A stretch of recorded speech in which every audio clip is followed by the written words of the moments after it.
Okay, now I'm going to show you how to use the Sega emulator. Now this is a multi-emulator you got here. So we're just going to open this right on up.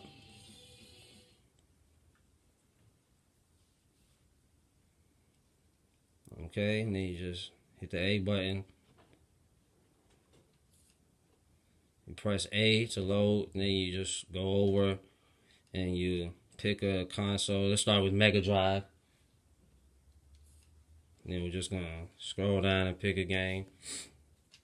And I'm gonna press A here, play a little casino. And you see we have a casino here. And to go back to the main menu, you just hit the home button. And from here, you can save your game or load your game. As you can see, you pick an empty slot. And you just press B to go back.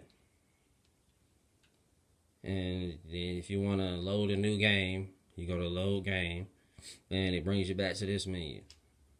And you want to pick another console. You just press B. Let's try a Master System.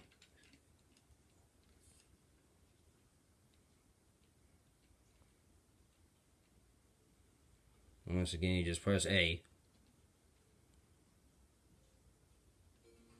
And the game should boot. And then you press the home button to exit. It'll bring up the menu. Then if you want to exit the console, you press the home button again. And go over to exit. Press A. And go down to exit the system menu. And you're out of there.